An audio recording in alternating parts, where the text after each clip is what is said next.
खतौली की बहादुर जनता को मैं सलाम करता हूं। आपने वो करके दिखाया जो बहुत लोगों के नजर में असंभव था। आपने साबित किया कि ये देश आज भी महात्मा गांधी जी का है, बाबा साहेब का है, सरदार पटेल जी को मानने वाले, चौधरी चरण सिंह जी को मानने वालों का ही है।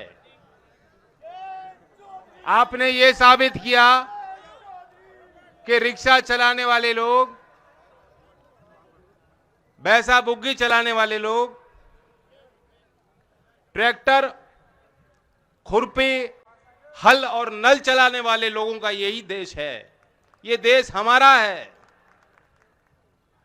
आप इस देश के मालिक हो और जब आप तय कर दोगे तो आपके फैसले के आगे कोई ताकत नहीं बचती।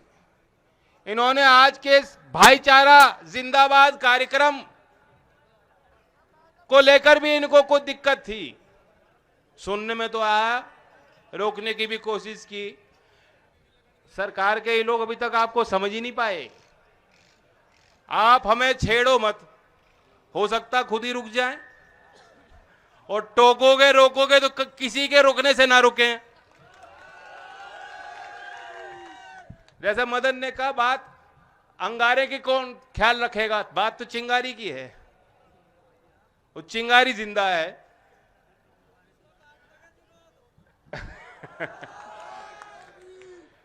मैं कल रात को दुष्यंत जी की कविता पढ़ रहा था। मुझे लगा हमारे आपके इस अनुभव पे बिल्कुल सटीक बैठती है। सुना दूं?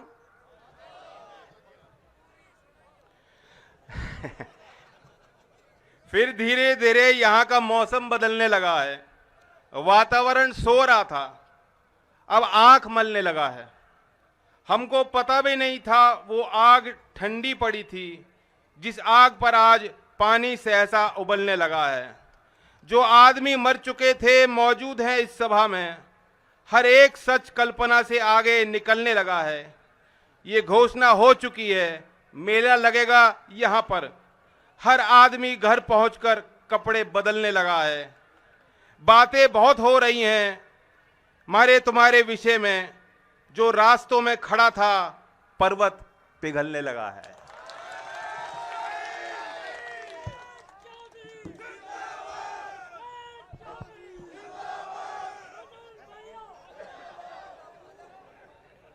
ये जीत आपकी है। आपके उस मनोबल को सलाम करता हूं। मेरे लिए बहुत मीठे अनुभव रहे। व्यक्तिगत तौर से ये चुनाव मैं हमेशा याद रखूंगा। हमारे दल के कार्यकर्ता, हमारे गठबंधन के कार्यकर्ता जिन्होंने बहुत मेहनत की, वे भी हमेशा याद रखें। 3 गांव में तो मैं हर गली हर घर तक पर्ची बांटने गया। हर मतदाता से, उनके परिवार से बातचीत करने का मौका मिला और मुझे एहसास हुआ इस बात का कितना बड़ा प्यार आज भी लोगों के मन में, दिल में है। और मैंने ये फैसला ले लिया है कि अब ये कारवां रुकेगा नहीं। हमने जो सीख ली है, जो प्रेरणा ली है आपसे, उसे पूरे प्रदेश में उस अमला जामा को बनाकर हमें लोगों के बीच जाना है। और मैं एक घोषणा करना चाहता हूं इस मंच से। नए साल के बाद समरसता अभियान के नाम से राष्ट्रीय लोकदल का एक कार्यक्रम हम शुरुआत करेंगे।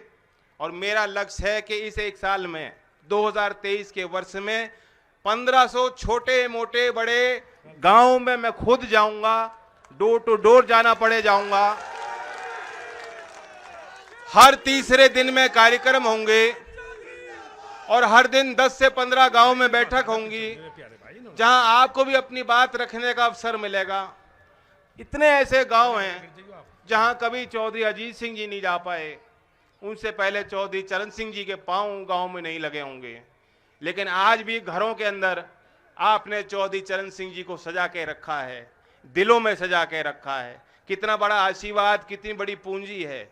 हमें अपने वैचारिक दृष्टिकोण को भी मजबूत करने की जरूरत कि हम लोग क्यों लड़ रहे हैं, हम ये पार्टी क्यों चला रहे हैं, गठबंधन की बात क्यों कर रहे हैं। इसलिए नहीं कि सिर्फ सत्ता का रास्ता है, लेकिन हमें व्यवस्थाएं भी बदलनी है।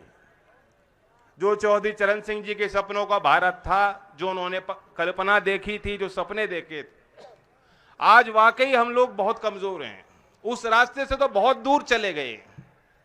ये देश में किसानों की हालत, किसानों की दुर्दशा किसी से छुपी नहीं है।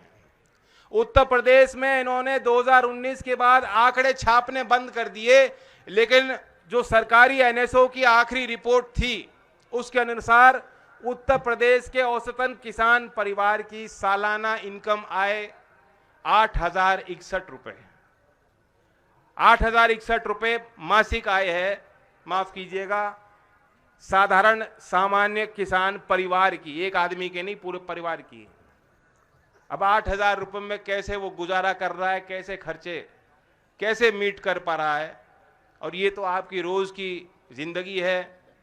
5,000, 6,000, 7,000 रुपए के लिए ये सरकार के दलाल आपके दरवाजे पे वसूलने को तो आ जाते हैं, लेकिन जो आपका ड्यू है, जो आपका भुगतान समय पर होना चाहिए, अभी तक भी सरकार गन्ने का भाव खोलने को तैयार नहीं है।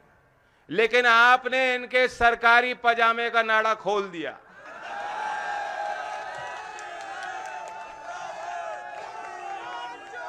अब वो बात अलग है कि बाबा जी तो पजामा पहनते ही नहीं। आपने पोल खोल दी है। सब लोग समझ चुके हैं, दूर तक समझ चुके हैं, किसान समझ चुका है। 5 साल में 35 रुपए बढ़ाने वाली सरकार कतई भी गन्ने का अच्छा भाव किसानों को, आप 25 मान लो, अच्छा भाव बढ़ा के देना नहीं चाहती। इनकी मंशा साफ हो गई। तो आप गांठ बांध लो। खतौली में तो ऐसा मौका आपको मिला है जो दूसरे क्षेत्र में जनता को नहीं मिला।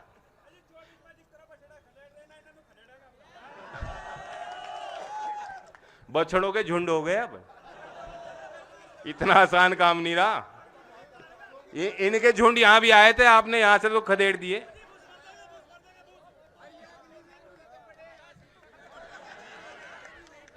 अब ये आप देखिए कि चाइना के साथ चाइना का घुसपैठ बढ़ रहा है। सरकार कोई जवाब देने को तैयार नहीं। सोमवार का दिन सदन चालू था, कोई खलल नहीं थी, सामान्य चर्चा दोनों सदन में हो रही थी।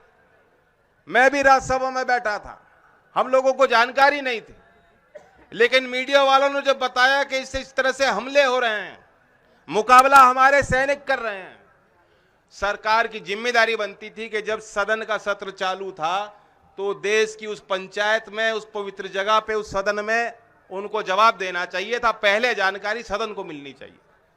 राजनाथ सिंह जी जवाब देते हैं कि सदन की छुट्टी थी, इसलिए जो घटना फ्राइडे की थी हम ट्यूसडे को बता रहे हैं, मंगलवार को बता रहे हैं।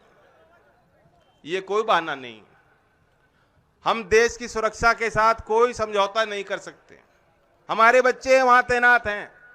मैं मांग इस मन से अपनी करता हूं, बार बार हम कह रहे हैं, फिर दोहराता हूं कि अगर हमें अपने देश के दुश्मनों से मुकाबला करना है, जो हमारे पड़ोसी राज्य से रिश्ते अच्छे नहीं हैं आज और बिगड़ेंगे आगे, और तो वो चुनौती है। अगर मुकाबला करना है तो देश के सैनिक को आप ताकत दीजिए। आज देश के सैनिक के लिए जो एक विश्वास और एक आस्था थी लोगों के मन में, जो हमारे गांव के बच्चे चाहते थे कि हमें वो नौकरी मिल जाए, वो वर्दी मिल जाए, उस वर्दी को पहनकर हम अपने खून को बहाने का काम करेंगे, कुर्बानी देने के तैयार हैं, शहादत देने के लिए तैयार हैं। उस भावना को उन्होंने ठेस पहुंचाई है। मैं मांग करता हूं, जो लोग आज ये कहते हैं कि चीन पे सवाल मत पूछो, मैं उनको जवाब देना चाहता हूं कि हम सैनिकों के हितों की बात कर रहे हैं। अग्निवीर योजना को रद्द कर दीजिए। ये योजना हमें पसंद नहीं है। देश के नौजवानों को ये गले से उतर नहीं रही योजना, किसी ने मांगी नहीं, कोई समझ नहीं पा रहा। हम चाहते हैं पक्की स्थायी नौकरी आर्मी में मिले। हम चाहते हैं हर सैनिक को, उसके परिवार को उचित सम्मान मिले, उनको पेंशन मिले।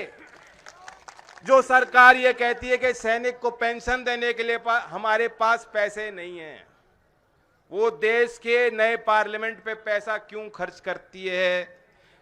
5 साल में 3,500 करोड़ रुपए अपने प्रचार में, एडवर्टीजमेंट में खर्च क्यों करती है? मोदी जी के लिए 2-2 नए हवाई जहाज क्यों खरीदती है? ये मैं सवाल उनसे पूछना चाहता हूं।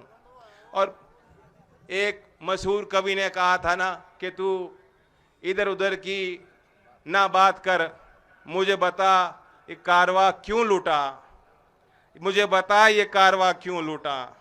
मुझे रहजनों से गिला नहीं, तेरी रहबरी से सवाल है। तो मोदी जी अब ये कपड़ों की बात कर रहे हैं कि फलाने अभिनेता ने किस रंग के कपड़े पहने हैं। लानत है, ये दरवाजे पर चटकनी लगा के अकेले जब कमरे में होते हैं कैसी तस्वीर देखते हैं, पता लग गया देश को।